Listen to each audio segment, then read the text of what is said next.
Então, nas últimas 2 aulas, irmãos, a gente passou pelo plano de Deus de salvação. Então, a gente passou pelos 5 passos que Deus espera que todo ser humano dê para alcançar a salvação. Hoje a gente vai falar um pouco mais sobre o arrependimento em si. E por que a gente vai concentrar mais no arrependimento? Porque, de verdade, todos os passos que Deus espera do ser humano, a chave está no arrependimento.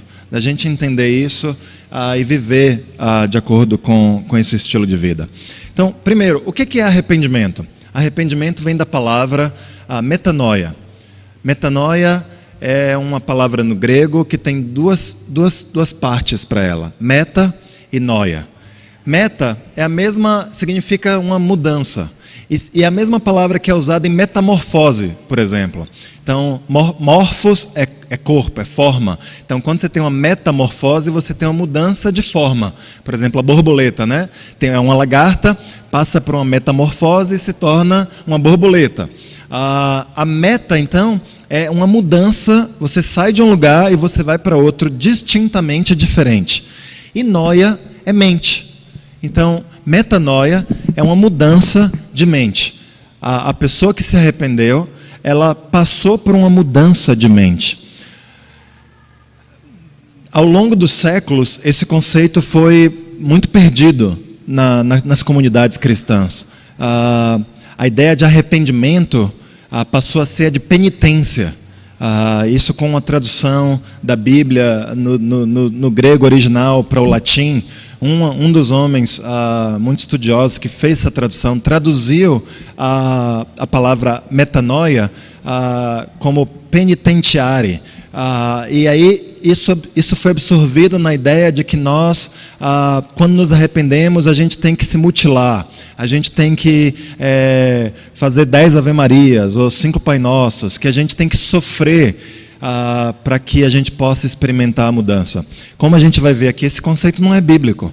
O conceito de metanoia é um conceito de mudança interior de mente, e essa mudança interior, ela produz muitas coisas na vida, mas não é o conceito de penitência, de que você tem que sofrer ou você tem que causar sofrimento a você mesmo para que você mude.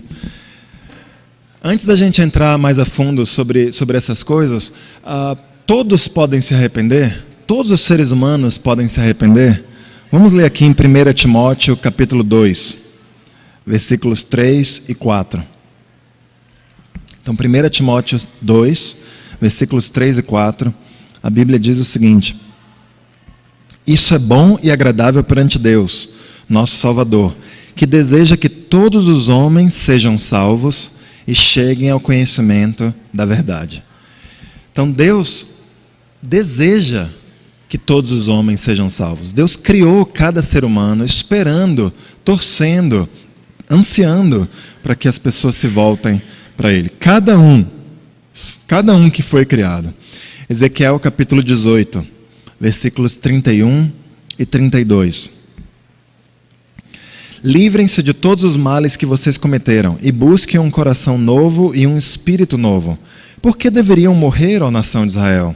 Pois não me agrada a morte de ninguém. Palavra do soberano Senhor. Arrependam-se e vivam.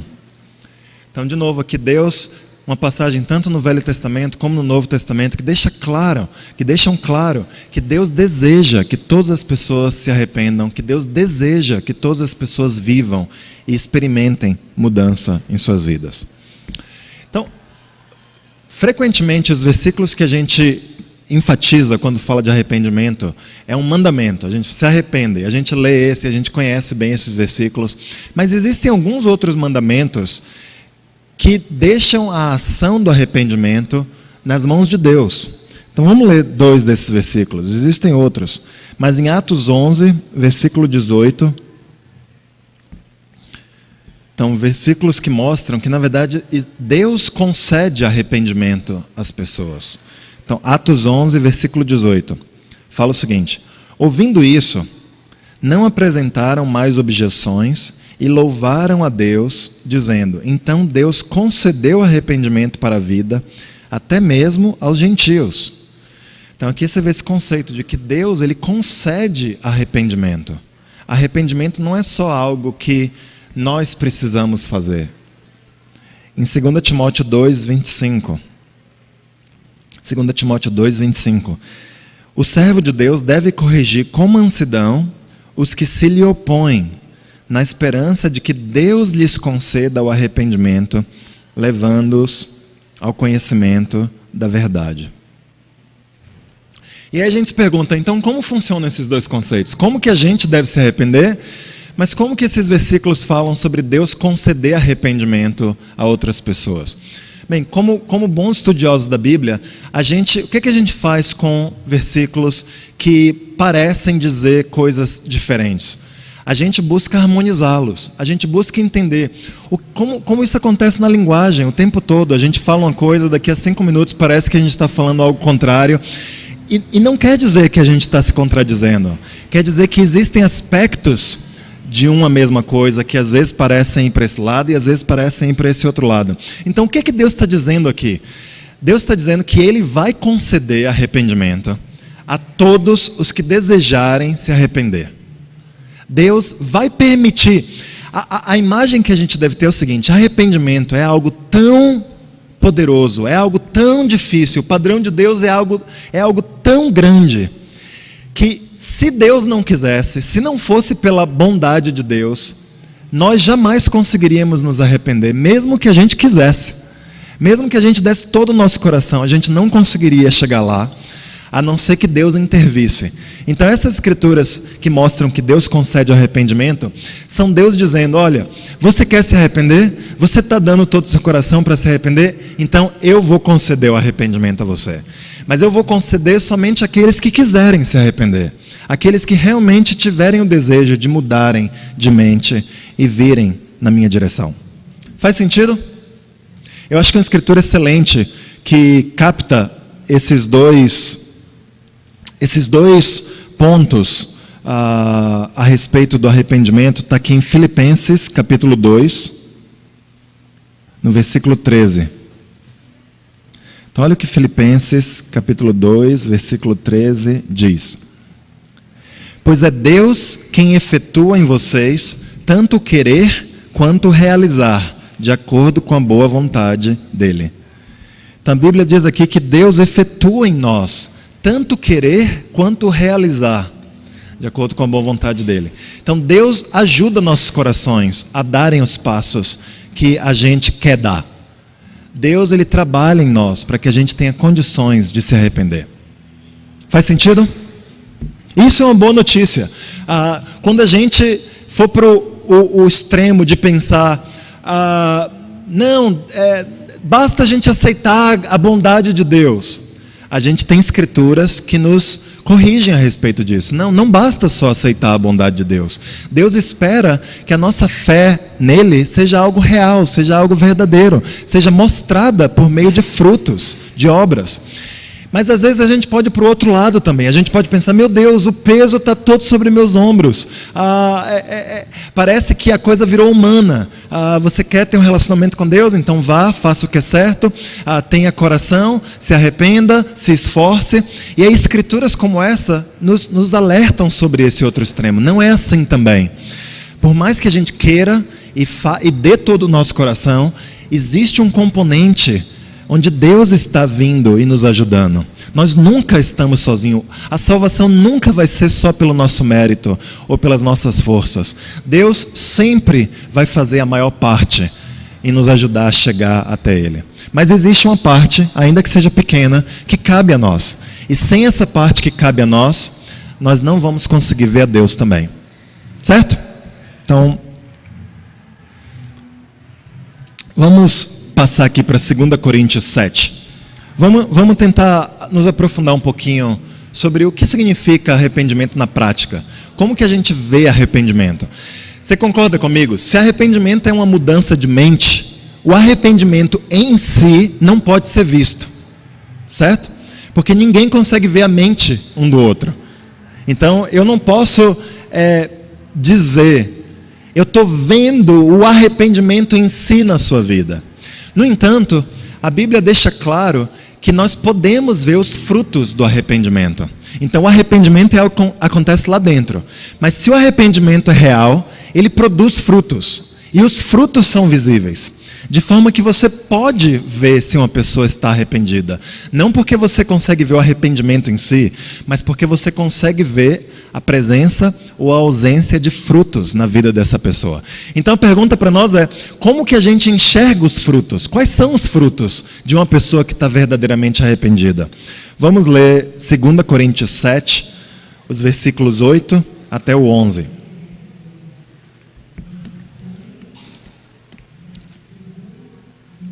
Todo mundo lá?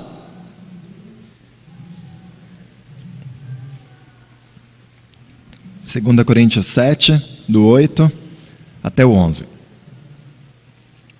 Paulo diz assim: mesmo que a minha carta lhes tenha causado tristeza, eu não me arrependo. É verdade que a princípio eu me arrependi, pois percebi que a minha carta os entristeceu, ainda que por pouco tempo. Agora, porém, eu me alegro, não porque vocês foram entristecidos, mas porque a tristeza os levou ao arrependimento. Pois vocês se entristeceram como Deus desejava, e de forma alguma foram prejudicados por nossa causa. A tristeza segundo Deus não produz remorso, mas sim um arrependimento que leva à salvação. E a tristeza segundo o mundo produz morte. Vejam que esta tristeza segundo Deus produziu em vocês. Que dedicação, que desculpas, que indignação, que temor, que saudade, que preocupação, que desejo de ver a justiça feita. Em tudo vocês se mostraram inocentes a esse respeito. Então, o contexto aqui é que Paulo tinha escrito uma carta para os coríntios, falando dos pecados, de alguns pecados dos coríntios. E os coríntios, eles tinham ficado tristes com essa carta. E aí Paulo, quando ele soube disso, ele ficou triste também, num primeiro momento, porque ele não queria causar tristeza nos irmãos dele.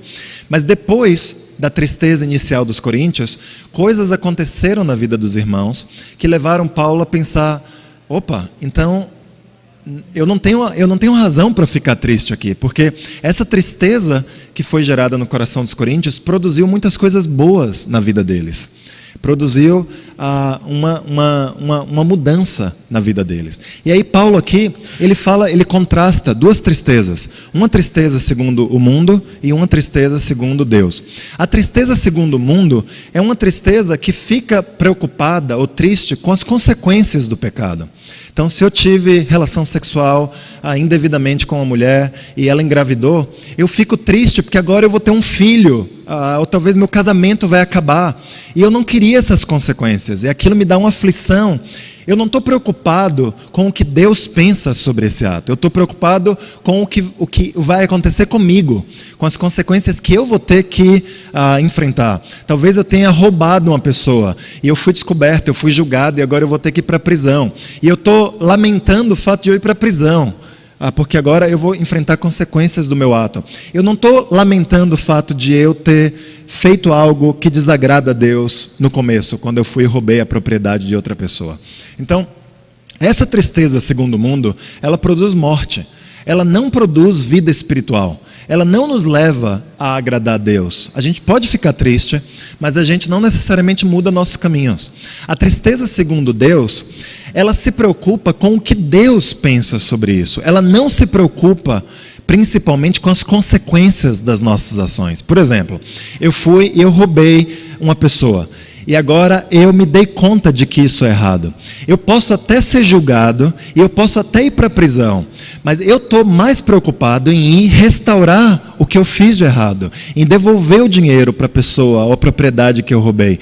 Se eu tiver que enfrentar as consequências das minhas más ações, então que venham as consequências e eu vou contar com a graça de Deus para conseguir enfrentá-las. Mas a minha preocupação e a minha paz está em restaurar o que foi feito, em estar com a vida certa aos olhos de Deus e não com as consequências do que vai acontecer comigo, certo? E aí Paulo descreve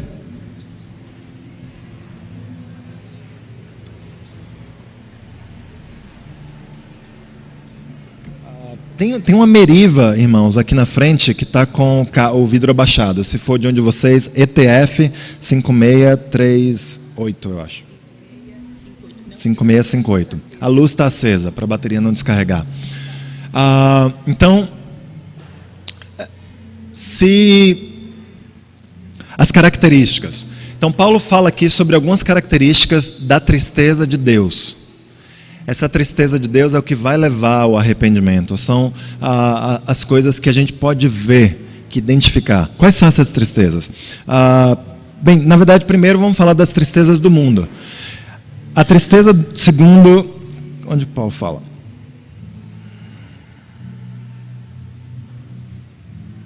Agora para mim. Que tristeza. Vocês se entristecerem. Então, a tristeza leva ao... Cadê, meu Deus? Tristeza, segundo Deus, não produz remorso. Tá certo. Então, a tristeza, segundo o mundo, produz remorso. Como eu falei, você fica instado a controlar os danos. Você fica pensando, puxa, eu gostaria de não ter feito isso. Porque você está muito preocupado que agora você vai ter que pagar um preço pelas coisas que você fez. Por exemplo, Faraó. Quantas vezes Faraó, lá no relato de Êxodo, quantas vezes Faraó não disse, eu pequei? Então você vê que ele admitiu o pecado dele. Ele conseguiu enxergar até o pecado dele. Mas ele mudou? Não. Ele estava preocupado com o quê? Ele queria que acabassem as pragas sobre o país. Mas ele não estava com um coração voltado para o que Deus estava pensando sobre o que ele estava fazendo. Quando as consequências eram removidas da vida dele, o que ele fazia? Ele voltava a pecar. Então, se eu engravidei minha namorada, de repente ela pode fazer um aborto, afinal de contas faz 2 semanas só que isso aconteceu, nem é um ser humano direito, e aí teve um aborto, não tem mais filho, eu provavelmente vou continuar sendo imoral, eu provavelmente vou continuar tendo sexo fora do casamento. Ou seja, eu não estou preocupado em nada com o que Deus está pensando, eu estou preocupado em eliminar as consequências e os danos da minha vida. Autopiedade é outra característica que está presente na tristeza segundo o mundo. É a gente não assumir completa responsabilidade pelo pecado que nós cometemos. Na vida, muita gente faz coisas contra nós. Nossos pais, por mais que tenham nos amado, cometeram erros conosco. Alguns de nós fomos abusados verbalmente, outros fisicamente, outros sexualmente. A vida não foi justa com muitos de nós em muitos momentos da vida. Então, essas coisas nós não escolhemos. Mas nós escolhemos como reagir a todas essas coisas que aconteceram conosco. E nós somos 100% responsáveis pela maneira como nós decidimos reagir a tudo. Então, a tristeza segundo o mundo nos impede de assumir a responsabilidade completa. A gente pensa que eu sou uma vítima, eu não fui treinado, eu não fui equipado, eu não consigo fazer isso. Isso é difícil demais. Todo mundo faz isso. Todas essas coisas são desculpas que a gente olha ao redor para justificar o nosso pecado. Na verdade, nós não precisamos de treinamento para não pecar. Deus já colocou o treinamento em nossa consciência. Nós somos capazes, todo ser humano é capaz de dizer não ao pecado. Nós temos a liberdade de escolher se a gente vai ou não pecar. A pessoa autopiedosa, ela fica cega. Ela não consegue ver a responsabilidade que cabe a ela. Por exemplo, Judas. Ele foi lá, ele devolveu a moeda. Até o suicídio é um ato, de certa forma, de autopiedade. Eu não aguento mais, a vida está muito difícil para mim. Eu decido tomar a decisão de acabar com a minha vida, porque eu acho que a minha vida está difícil demais. Você toma sobre você mesmo essa decisão de acabar ou não com sua vida. Esaú, que vendeu os direitos de filho mais velho, e depois a Bíblia fala que com muitas lágrimas tentou reobter, mas já era tarde demais. A autopiedade é perigosa, porque na nossa sociedade hoje em dia, as vítimas verdadeiras, elas tendem a ter muita dignidade. Quando você é uma vítima de verdade de uma coisa, as pessoas no nosso mundo moderno, ocidental, buscam levantar você quase. Então, existe uma espécie de recompensa quando você está no lugar de uma vítima. E, obviamente, isso é certo se você é uma vítima de verdade. É bom que o nosso mundo olhe para as vítimas verdadeiras e queira ampará-las, e queira ajudá-las. O perigo disso é que, como hoje em dia existe uma cultura de se ajudar mais as vítimas e de se levantar as vítimas por causa das injustiças que elas passaram, a tentação é grande para a gente se colocar no lugar de uma vítima, mesmo nós não sendo vítimas. Entende o que eu estou falando? Então, coisas difíceis acontecem com todos nós. Se a gente vai responder como vítima a tudo que é difícil que acontece na nossa vida, então o mundo inteiro é um mundo de vítimas. E aí acaba o conceito de vítima. Porque se todos nós somos vítimas, isso quer dizer que alguém precisa estar infligindo mal ao outro. Mas como assim se eu sou vítima? Eu também sou fruto do seu mal. E você é fruto do mal dele. Entende a loucura onde o nosso mundo caminha hoje em dia? Então, a vitimização é algo muito, muito perigoso. Outra característica da desculpa do mundo, as desculpas. Mas eu fui abusado. Eu estava triste. Mas eu não tinha sexo há 3 meses, por isso que eu cometi adultério. Mas eu estava sem dinheiro, por isso que eu roubei. Eu estava com fome, por isso que eu... E aí vai, as desculpas não param. Fizeram algo errado comigo. A verdade é que nada disso é justificativa para nos levar a pecar. Eu não vou dizer que nada disso é importante, porque para Deus é importante se você está sofrendo. Se você está com fome, Deus se importa com isso. Se você está num relacionamento sexual e um dos cônjuges não quer ter relacionamento com você há semanas ou meses, então Deus se importa com a sua situação. Se você sofreu injustiça, então Deus chora junto com você. Mas é diferente nós dizermos que essas coisas são importantes e aí darmos o pulo de dizer, e por causa disso eu fui e pequei. Esse pulo não é justificável. Deus vê nosso sofrimento e se importa com ele. Mas quando a gente toma a decisão de pecar, a gente está dando a gente está exibindo um comportamento de alguém que não está se importando com o que Deus pensa de nós, mas está se importando somente com nós mesmos e com o resultado disso. Outra característica da tristeza do mundo é a seletividade. É você escolher sobre o que você vai se arrepender.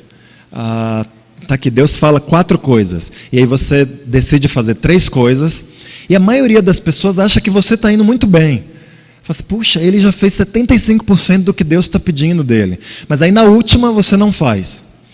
E Deus se importa muito sobre o nosso coração por trás da gente não fazer tudo o que Deus pede de nós. Porque tem uma historinha dizendo que um pai mandou o filho demarcar o território em 4 lugares. E aí o filho foi lá, no primeiro lugar onde o pai mandou ele demarcar, e botou uma estaca lá. Aí o filho foi no segundo lugar e botou a estaca exatamente no lugar onde o pai tinha pedido para ele colocar. Aí ele foi e colocou a terceira estaca exatamente no lugar onde o pai decidiu colocar. E estava fazendo um quadrado certinho, ele já tinha colocado 3 vértices do quadrado. E aí no quarto ele esperava que fosse formar um quadrado perfeito, mas não formava um triângulo. E o quarto não era um vértice, era o meio da ligação entre os outros 2. Ele falou, isso não faz sentido.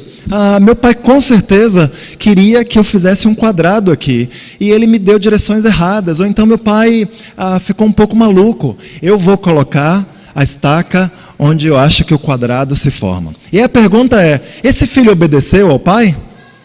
Não, ele não obedeceu em nada ao pai. Mas como assim, Jorge?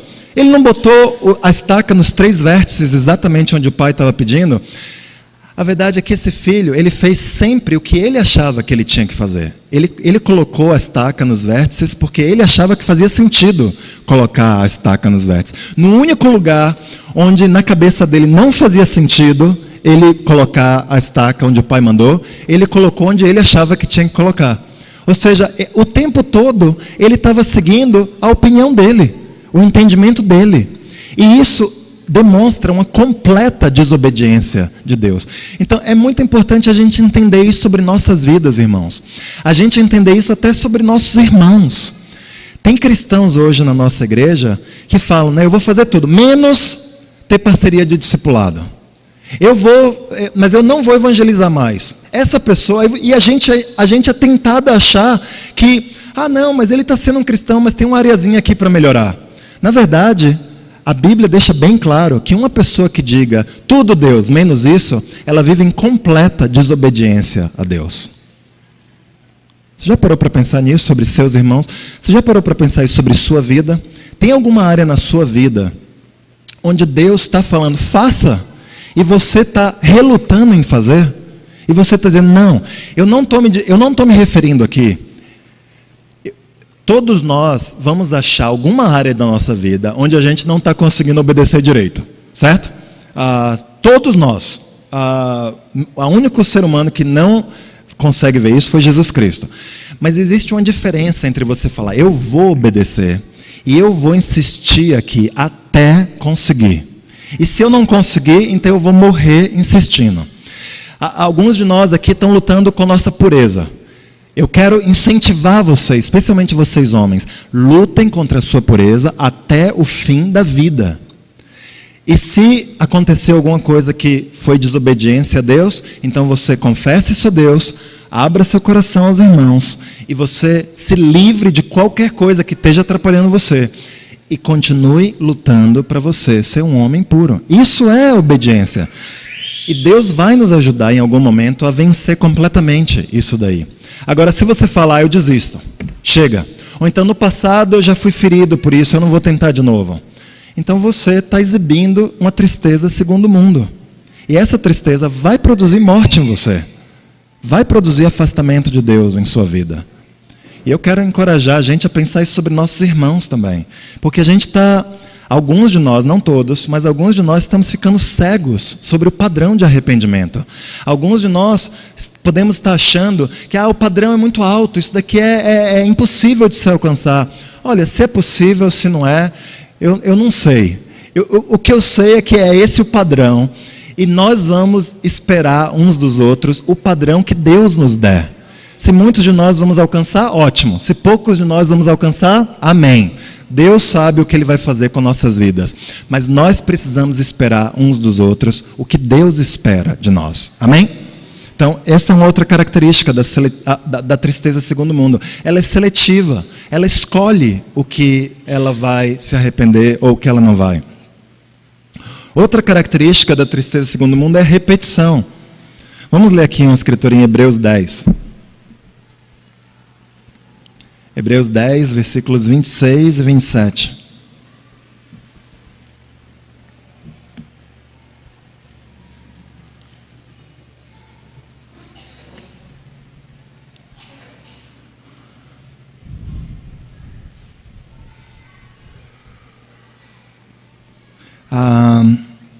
Fala assim, Hebreus 10, 26 e 27. Se continuarmos a pecar deliberadamente depois que recebemos o conhecimento da verdade, já não resta sacrifício pelos pecados, mas tão somente uma terrível expectativa de juízo e de fogo intenso que consumirá os inimigos de Deus. Então aqui o autor de Hebreus está dizendo, olha, se a gente continuar a pecar deliberadamente, fim de linha para nós. Então, a tristeza segundo o mundo, ela repete os pecados. É um pecado que você fala, eu me arrependi, mas aí você está ali pecando de novo. Eu me arrependi, mas eu estou ali pecando de novo. Eu estou pecando de novo. Eu estou pecando de novo. Uma continuação do pecado. E de novo, eu quero fazer um parêntese sobre isso. Existem alguns pecados que nós podemos nos arrepender imediatamente. Existem outras questões em nossas vidas que, por serem questões de caráter, elas vão custar meses, às vezes anos, às vezes décadas de nós para a gente fazer progresso. Eu não estou me referindo a isso, não é isso que a Bíblia está se referindo.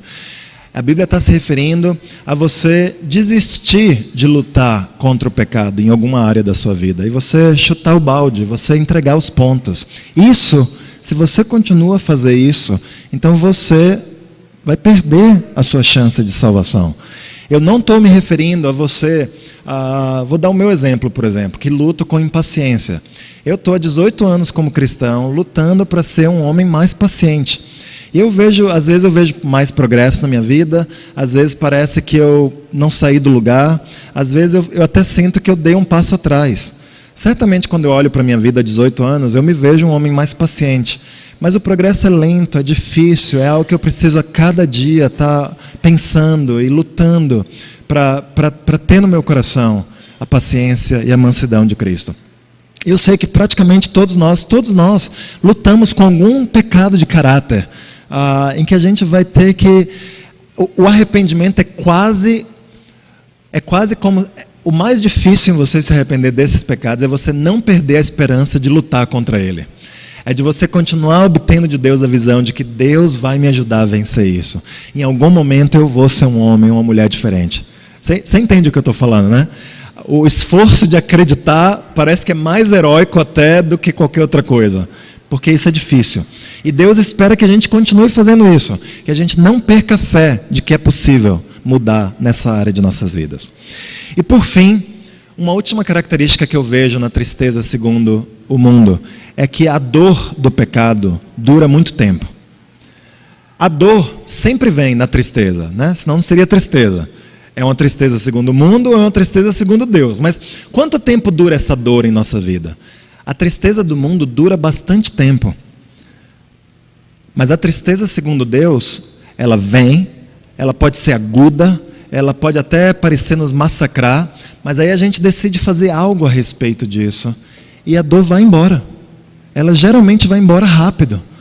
A gente assume a responsabilidade, a gente lida com... E a paz de Deus, o descanso de que Atos 3 fala, nos refresca, nos ajuda, alivia a dor. Mas enquanto você não se arrepende de verdade, ou seja, enquanto você só tem a tristeza segundo o mundo, a dor não vai embora. Por isso a dor é prolongada. Por isso você fica ali. A amargura é um exemplo de dor prolongada. Você sempre não quer estender perdão, e aquilo fica consumindo você. A falta de perdão, falta de confiança é uma dor prolongada. Você fala, mas há 20 anos erraram comigo. E você, por causa disso que aconteceu há 20 anos, por causa disso eu perdi a oportunidade de estudar, ou meu emprego já não é mais o que poderia ser.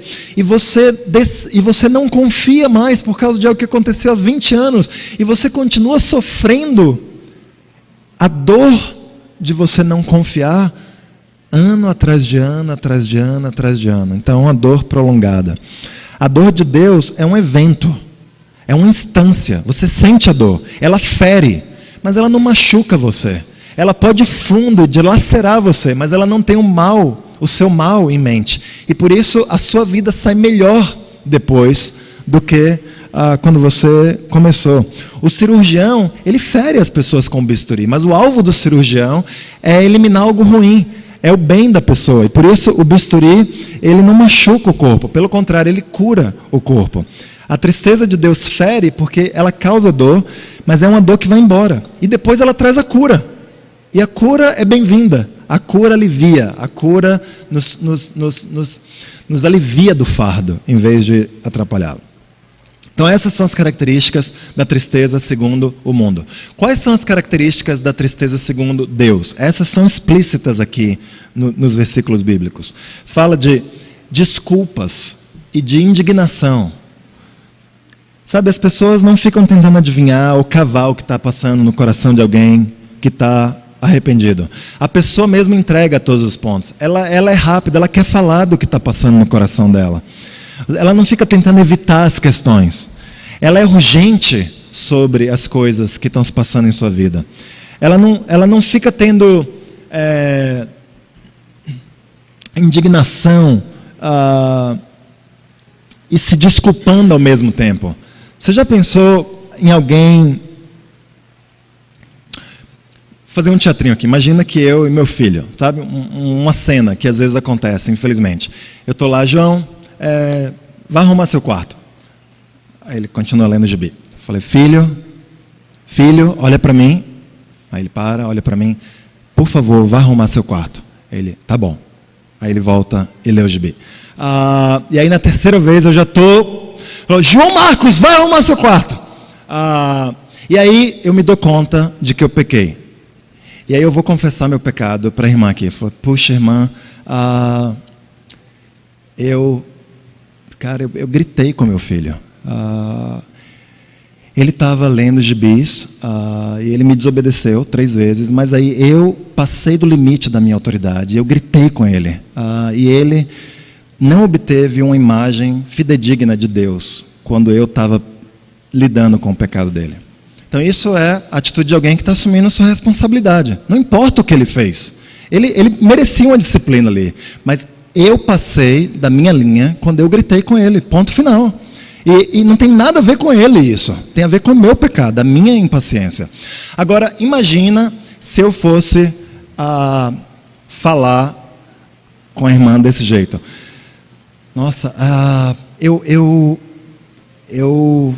pequei contra o meu pecado, mas ele ficou insistindo, ele é rebelde, sabe aquele menino que olha aqui, mas eu pequei contra o meu, eu passei da linha de onde Deus pediu, mas é claro, um menino pivete como aquele, naquele momento ali, merecia uma coisa.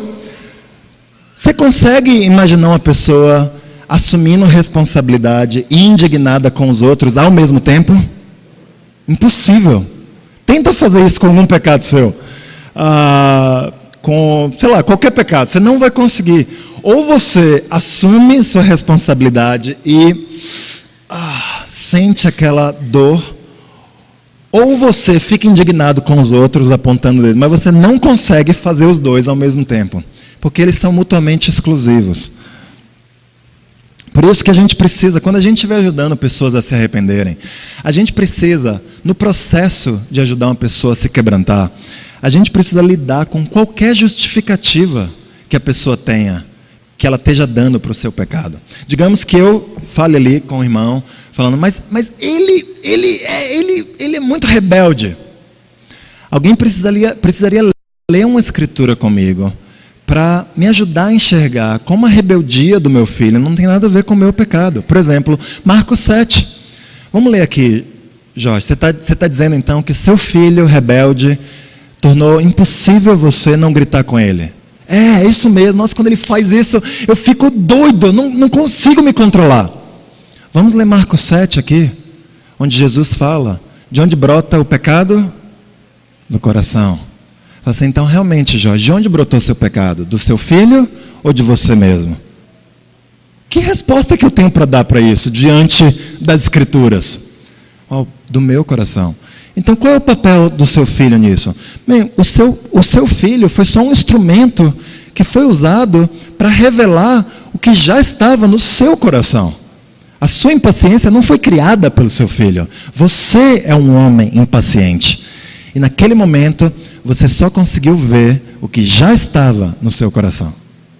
Então a gente precisa ajudar as pessoas a irem assumindo e tirando as justificativas que elas dão para qualquer pecado, porque não existe justificativa para pecado. Outra característica aqui, então essas desculpas, essa indignação, é isso, é a indignação contra o pecado, não contra outras pessoas. Quando você assume sua completa responsabilidade, você entende que existe a necessidade de você se indignar contra você mesmo, contra o que está sendo brotado, o que está brotando lá no seu coração. Outra característica, o temor e a saudade. Essa dupla é interessante aqui, porque temor, bem, vamos ser honestos, a gente às vezes fica racionalizando, né? Não, temor é respeito, temor é uma reverência. Temor é medo, irmãos. Não tem outra palavra para descrever temor. Temor é medo. Existe, num relacionamento saudável com Deus, precisa existir medo.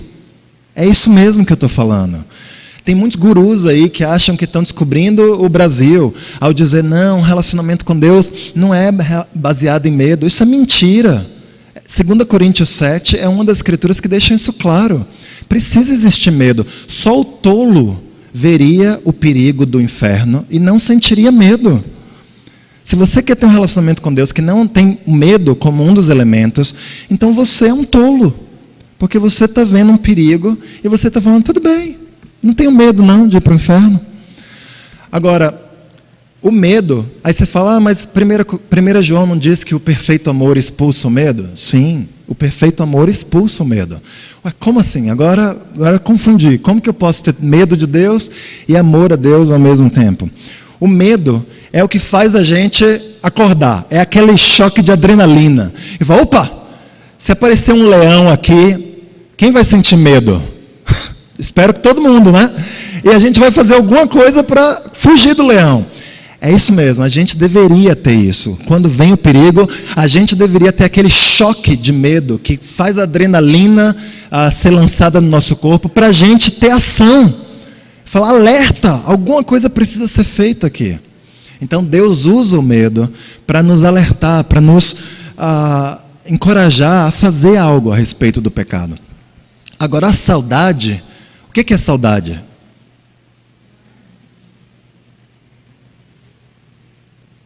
O que é a saudade? Oi? Sentir falta. Ou seja, você está com vontade do quê? De estar com alguém. Você está sentindo falta de alguém, você quer estar junto com essa pessoa. Então o que é temor e saudade? É você ter medo, o medo faz você se levantar, mas o que faz você andar ao longo prazo é a saudade, é a vontade de estar junto de Deus de novo. É você saber, meu Deus me ama. Eu sei que eu pisei na bola com Ele, mas Ele não está bravo comigo. Ele pode ter ficado bravo comigo, mas agora o que Ele quer de mim é que eu caminhe em direção a Ele. Ele está sentindo falta de mim. E eu, enquanto não caminhar em direção a Ele, vou sentir falta dEle também, porque o pecado nos separou. Então, é uma dupla interessante pensar nisso. Nossas vidas deveriam ser caracterizadas pelo medo e pela saudade. É o medo que nos desperta, mas ele não nos sustenta. Se você fica tentando ter um relacionamento com Deus com base no medo de ir para o inferno, dificilmente você vai chegar até o fim. Mas a gente deveria ter medo do inferno. Agora, o que mais a gente deveria ainda do que ter medo do inferno é ter uma vontade de estar junto com Deus. Como eu vou perder? Sabe, o maior perigo não é a gente ir para o inferno, o maior perigo é você perder o céu. Por mais que o inferno seja terrível, e todo mundo são, deveria ter medo do inferno, a tragédia é se você deixar de estar junto do Deus que te ama, desse tanto que Ele te ama. Olha que tragédia é quando cada ser humano perde essa oportunidade. Então, medo e saudade. E por fim, a preocupação de ver a justiça feita, que expressa zelo. Ou seja, você é completo no que você faz, você é apaixonado, você dá todo o seu coração para reparar o que precisa ser feito. Você não fica olhando e falando assim, tudo bem, tanto faz, basta isso daqui. Você é completo, você quer dar tudo, você quer fazer para Deus o melhor que você tem, na confiança de que Deus vai aceitar o melhor que você tem. É assim quando a gente está apaixonado, né? Você quer fazer o seu melhor. Não importa, seu melhor pode ser o pior, seu melhor pode ser pior do que o meia boca de outra pessoa. Está entendendo?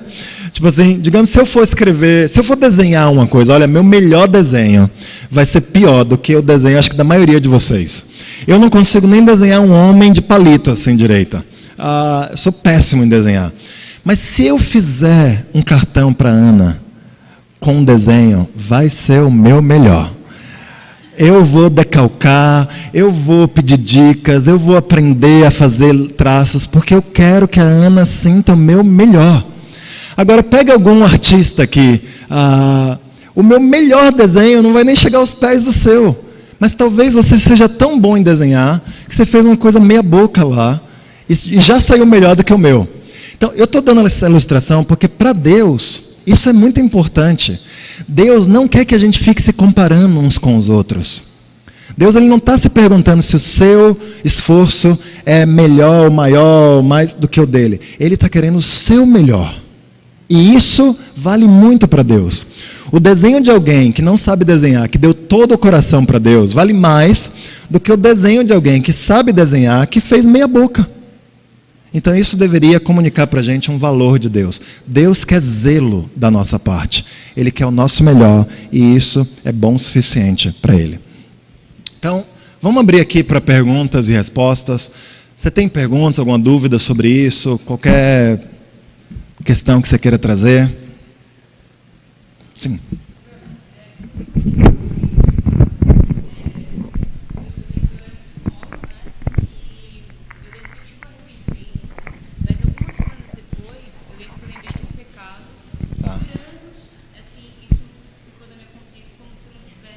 Arrependido.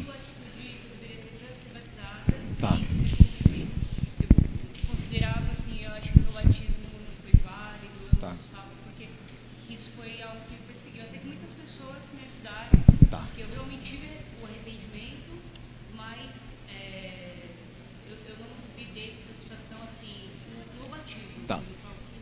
Tá. Entendi. A irmã está perguntando, eu fui batizada muito jovem, e algumas poucas semanas, né, depois do meu batismo, eu me dei conta de que tinha uma área da minha vida que eu não tinha aberto, e isso me perseguiu, me causou muita falta de paz, e aí pessoas me ajudaram a entender que eu precisava então lidar com isso e ficar em paz sobre o meu batismo.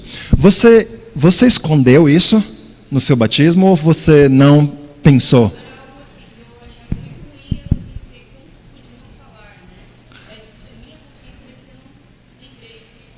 No momento dos estudos você não lembrou, porque eu acho que isso importa muito para a resposta do que está acontecendo. Então, a resposta dela, ela não se deu conta nisso. Depois de algumas semanas do batismo, ela se deu conta de que era um pecado sério. Mas no momento em que ela estava estudando, isso não passou na cabeça dela. Bem, eu acredito que nesse caso, o que Deus esperaria de você é que você lidasse com o seu pecado, então, confessasse e amém. Em última instância, irmãos, eu sei que em uma época da igreja, muitas pessoas eram rebatizadas, né? Numa situação como essa, era batizado uma vez, uma segunda vez, alguns uma terceira vez. Eu nunca vou dizer para alguém, não seja batizado de novo. Em última instância, a decisão de seu batismo é sua. O que nós devemos fazer uns com os outros é insistir que você esteja vivendo um estilo de vida de arrependimento. Agora, digamos que vem uma pessoa de outra igreja. A gente ajudou ela a caminhar como um discípula. Mas ela insiste, mas 7 anos atrás, quando eu fiz esses estudos, eu entendi que eu estava fazendo de Jesus o Senhor da minha vida, e eu fui batizado, e eu acredito que esse foi o momento onde eu fui salvo. Se essa pessoa está vivendo de forma arrependida, eu acredito que nós, então, deveríamos respeitar o que a consciência dela diz a respeito do seu próprio batismo. A não ser que haja algo muito óbvio, que deixe claro que está indo contra as Escrituras. Então, é o que eu diria para um cristão como você, uma cristã como você, que fala, poxa, eu não lembrei disso, e agora o que eu faço? Se arrependa. A gente vai ter muitos pecados, não só que a gente cometeu no passado, mas que a gente vai cometer no futuro, sobre os quais a gente vai precisar nos arrepender. Arrependimento não é você lidar com todas as áreas da sua vida. Arrependimento é você mudar sua mente na direção de Deus e dizer, tudo o que eu enxergar na minha vida que não estiver de acordo com Deus, eu estou tomando hoje a decisão de que eu vou mudar. Tendo 20 anos, 30, 50 ou 100 anos. Eu vou viver um estilo de vida de arrependimento. Agora, digamos que você tivesse escondido propositadamente esse pecado. Digamos que você soubesse que era um pecado, que você não quis abrir esse pecado, e você foi questionada, e você não abriu. Eu acredito que você tem problemas aí. Por quê? Porque o que uma pessoa que mente a respeito de seus pecados, ou esconde seus pecados, o que isso comunica? Isso comunica uma pessoa que não entendeu ainda a graça de Deus. Em última instância é isso. Ela tem medo de pessoas, ela devia estar tendo medo de Deus.